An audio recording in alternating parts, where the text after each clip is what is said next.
Bonjour à tous, aujourd'hui je voulais vous parler de L'ombre d'Adeline, le tome 1 sur 2 de la saga de H.D. Carlton paru chez Roncière.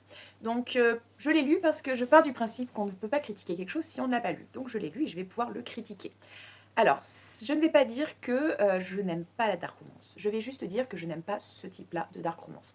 Un livre qui justifie les violences sexuelles euh, en passant ça pour quelque chose de romantique, etc. Non, pour moi, c'est pas possible.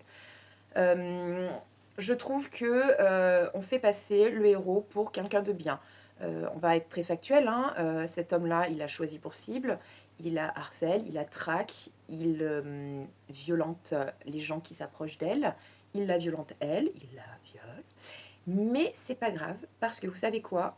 Je crois que c'est le truc que je déteste le plus au monde. C'est pas grave parce qu'elle aime ça. Oui.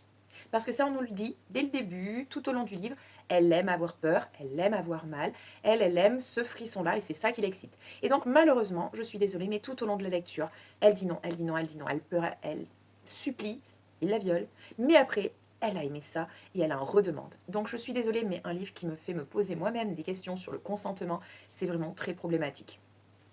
C'est au-delà de ça, on ne peut pas parler que de ça.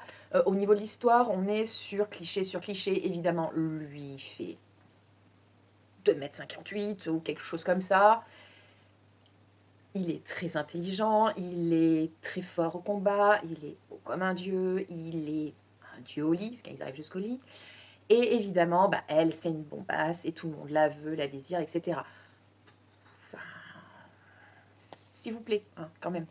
Et puis en plus, les méchants, ils sont très très méchants, alors que lui, c'est un méchant, mais en vrai, c'est un gentil. Alors le seul truc que j'ai vraiment bien aimé, c'est que c'est sa justification de pourquoi lui a ce type d'activité, on va dire, professionnelle. Moi j'ai bien aimé, je ne vais pas vous le dire quelle est sa justification, mais ça, je suis désolée, j'ai bien aimé. Ensuite, un autre point que j'ai bien aimé, ça va être la fameuse enquête sur l'arrière-arrière-grand-mère. Ça, c'était plutôt pas mal, même si, enfin, faut pas exagérer, le dénouement n'était pas très compliqué à comprendre à demi-mot. Sinon, bah, c'est ce que j'ai pas aimé, hein, je reviens dessus, mais la façon de romantiser les scènes d'agression sexuelle, de montrer qu'une relation amoureuse peut passer par ça, je trouve ça vraiment pas bien. Et puis, je n'aime pas ça, et je reparle du côté manichéen, les méchants très très méchants, les gentils très très gentils. Ça, non, ça passe pas. Concernant le Spicy Alert, en vérité, ce livre, c'est surtout du smut. On a des scènes de sexe et un petit peu d'histoire, histoire de faire le lien entre les différentes scènes de sexe. Sinon, franchement, on pourrait très bien enlever l'histoire et avoir que des scènes de sexe, ça fonctionnerait aussi. Voilà.